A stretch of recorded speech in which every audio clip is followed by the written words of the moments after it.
नमस्कार, आपके साथ मैं प्रदीप राज। डुगडुगी के प्राइम न्यूज में आपका स्वागत है। आइए बढ़ते हैं प्राइम खबरों की ओर। देश की कोयला राजधानी धनबाद समेत झारखंड के अलग अलग हिस्सों में बुधवार की सुबह से ही आयकर विभाग की टीम छापेमारी करने में जुटी है। धनबाद इलाके में भी आयकर विभाग ने कोयला कारोबारी से पूछताछ की। आयकर विभाग के सर्वे के बाद अवैध कारोबारियों में हड़कंप मचा हुआ है। जानकारी के अनुसार धनबाद, रांची, पटना और कोलकाता से आए आयकर विभाग की टीम इस कार्रवाई को अंजाम दे रही है। झरिया के टेलीफोन एक्सचेंज रोड स्थित कोयला कारोबारी संजय केजरीवाल के आवास और कार्यालय पर आयकर विभाग की टीम ने छापा मारा। उनके बारे में और जानकारी के लिए आयकर विभाग की टीम जुटी हुई है।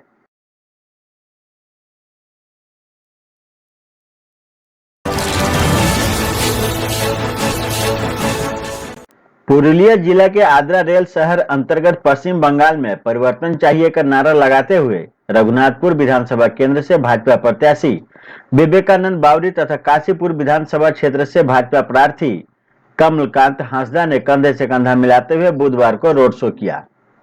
रोड शो में झारखंड के पूर्व मुख्यमंत्री अर्जुन मुंडा भी शामिल हुए। अर्जुन मुंडा ने कहा कि पश्चिम बंगाल के भ्रष्ट एवं गुंडागर्दी की सरकार के हाथ से लोगों को आजाद करना है। चुनाव में अब कुछ ही दिन बाकी है। चुनाव के बाद यहाँ की जनता दूध का दूध और पानी का पानी अलग कर देगी।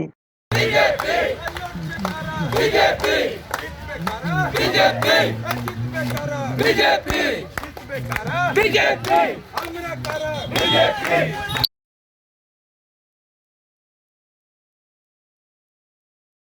भारत माता की जय, भारत माता की जय। वंदे मातरम, वंदे मातरम, वंदे मातरम। देखिए, आज हम आद्रा में आए, थोड़ा सा विलम्ब हुआ। आज यहाँ पर रोड शो था। हमारे प्रत्याशी और हजारों कार्यकर्ता यहाँ पर रोड शो किया है और जनता से अपील किया है कि इस चुनाव में भारतीय जनता पार्टी के पक्ष में मतदान करते हुए यह जो गुंडागर्दी की सरकार है, इस गुंडागर्दी की सरकार को इस राज्य से बाहर करें और एक नई सरकार, जनता की सरकार, जन की सरकार इस राज्य में बने। कोरोना के बढ़ते मामले को देखते हुए बुधवार को पीएम मोदी ने सभी राज्यों के मुख्यमंत्रियों के साथ वर्चुअल बैठक की। इस दौरान विविध राज्यों के सीएम ने अपने अपने सुझाव रखे। राज्यों से आए सुझाव के आधार पर कोरोना के प्रसार को रोकने की रणनीति पर चर्चा की गई। पीएम मोदी ने देशवासियों से अपील करते हुए कहा कि महामारी की रोकथाम में मिली हमारी सफलता को नाकामी में न बदलें। उन्होंने कहा कि फेस मास्क पहनने को लेकर अभी भी गंभीरता जरूरी है। इस दौरान झारखंड के सीएम हेमंत सोरेन, राज्य के स्वास्थ्य मंत्री बन्ना गुप्ता, मुख्य सचिव सुखदेव सिंह भी शामिल हुए। इस दौरान सीएम सोरेन ने राज्य में कोरोना की स्थिति से अवगत कराया। साथ ही राज्य में कोरोना की रोकथाम के लिए सरकार द्वारा उठाए जा रहे उपायों की भी जानकारी दी।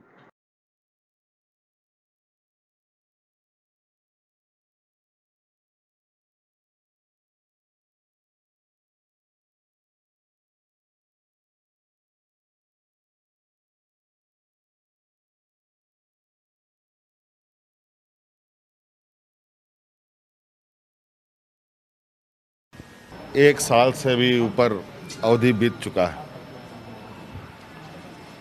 बीच में कोरोना की संख्याएं बड़ी तेजी से देश में घट रही थी। अचानक कुछ राज्यों में कोरोना संक्रमण की संख्याओं में इजाफा देखा जा रहा है। इसको लेकर प्रधानमंत्री जी ने पूरे देश के मुख्यमंत्रियों के साथ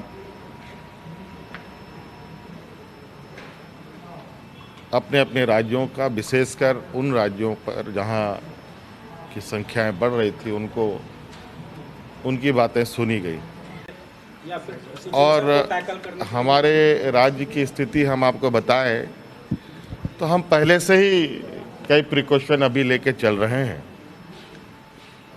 8वीं से नीचे तक की स्कूलें अभी तक हम लोगों ने नहीं खोली हैं। 1000 की संख्या से अधिक का जमावड़ा का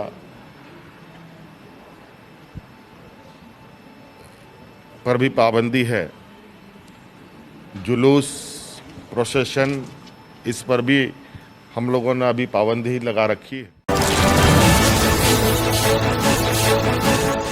बड़ाकर शिव मंदिर कासुका मार्केट स्थित यूको बैंक के सीढ़ी के पास से एक नकाबपोश गमछा बांधे हुए अपराधी ने 6 लाख रुपया छीनकर कासुका मार्केट के पीछे रास्ते से फरार हो गया, जिसकी बड़ाकर थाने में एफआईआर दर्ज की गई है। बैंक मैनेजर परवीन गौतम ने कहा कि घटना मेरे बैंक परिसर से बाहर हुआ है तथा मेरे कैमरे के रेंज से बाहर है। फर्म के मालिक संजय अग्रवाल ने कहा कि प्रत्येक दिन की तरह अमित बैंक पैसे लेकर गया था। अचानक घटना की खबर मिली। फिलहाल बड़ाकर पुलिस सीसीटीवी फुटेज खंगाल रही है तथा मुखबिरों के माध्यम से अपराधी तक पहुंचने का प्रयास कर रही है।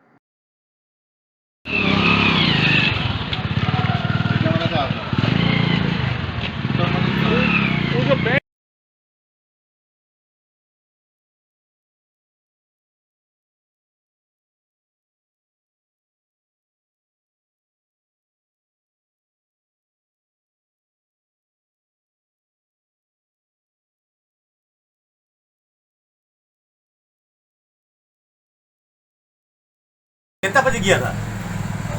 भाई 10:30 बजे के आसपास।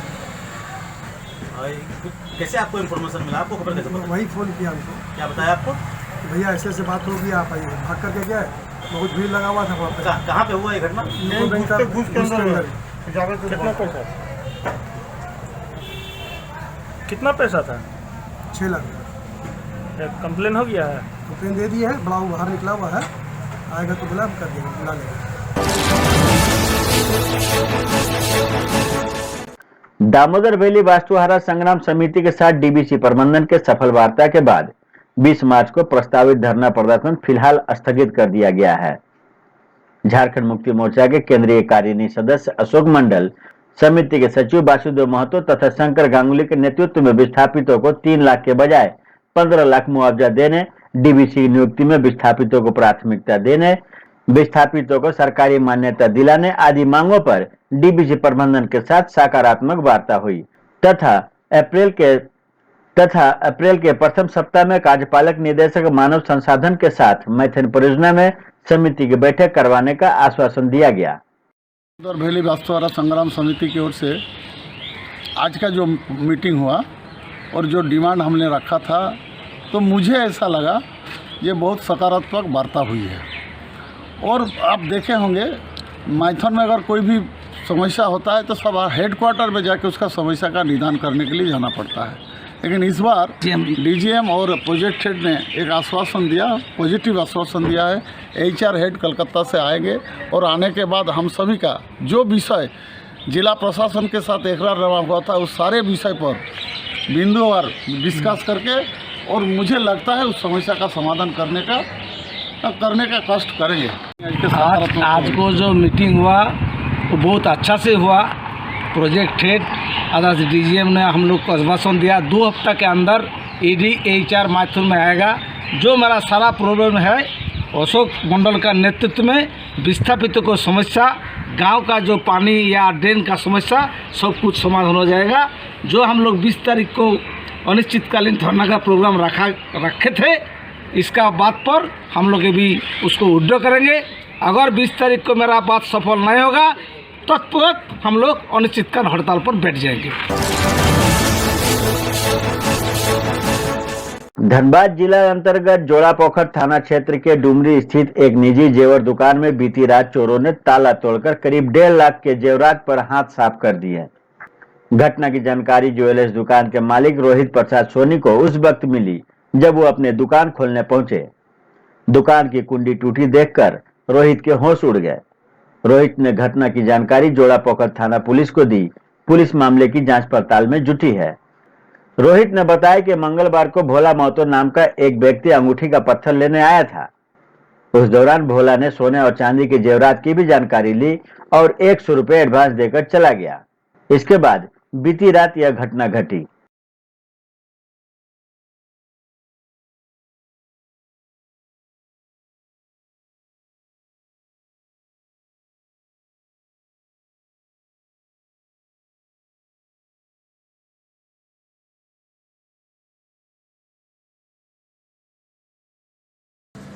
रात में हम दुकान बंद करके गए, सुबह आए देख रहे हैं ताला टूटा हुआ है। पुलिस को सूचना दिए, पुलिस आए जांच करके दिए।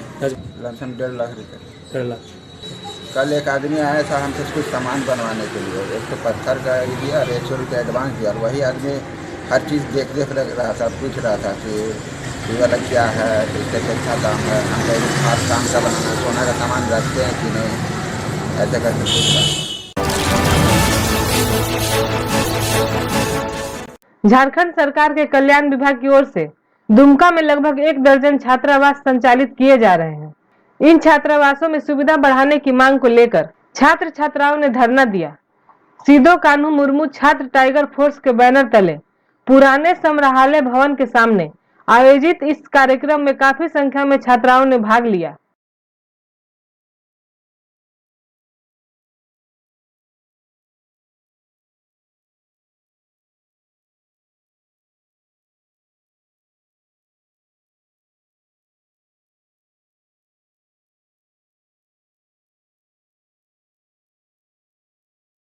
हमारा जो छात्रावास के विभिन्न समस्याओं को लेकर के 13 विभिन्न मांग को लेकर के हम लोगों ने आज एक आक्रोश धरना के रूप में हम लोगों ने बैठा है राज्य सरकार और जिला प्रशासन के विरुद्ध में। हमें गांव देहात से आकर के हमें एक छात्रावास कल्याण के नामों से हमको जिस तरह से रखा गया है, उनकी जो मूलभूत समस्या है, उनका जो व्यवस्था होनी चाहिए वो नहीं है। और हम लोगों ने इसका कई दिनों से मांग रखा है। डीसी को हमने इसके संबंधित हम लोग मांग ज्ञापन दिया, कल्याण पदाधिकारी को मांग दी, इसके संबंधित ज्ञापन दिया, राज्यपाल को जहां तक हम लोगों ने भी इसका डीसी के माध्यम से उसको मांग रखे, लेकिन अभी तक हमें कोई हमारी मांग पे कोई सरकार अभी तक विचार नहीं किया। आज हम लोग मजबूर होकर के हमें रोड पे बैठना, धरने पे बैठना पड़े और जरूरी पड़े तो हम लोग अगर सरकार और जिला प्रशासन इससे भी आगे लोग जागरूक नहीं होते, हमारे मांग को पे खड़े नहीं उतरते, उस मांग को पूरा नहीं करते, तो हम लोग अनिश्चितकालीन धरना भी कर सकते हैं और हम लोग आर्थिक नाकेबंदी के लिए भी आह्वान करने के लिए तैयार हैं अगर सरकार हमारे मांगों को पूरा नहीं करती। आसनसोल नगर निगम अंतर्गत कुल्टी के शीतलपुर वार्ड नंबर 101 में टीएमसी महिला संगठन द्वारा एक सांगठनिक बैठक का आयोजन किया गया। उक्त बैठक पार्थो चटर्जी के नेतृत्व में संपन्न हुआ। इस दौरान आने वाले विधानसभा चुनाव को लेकर चर्चा किया गया तथा पार्टी को अपने अपने इलाके से जिताने पर विशेष बल दिया गया। तो ये थी अब तक की खबरें। आप देख रहे थे डुगडुग न्यूज। अब मुझे दीजिए इजाजत। नमस्कार।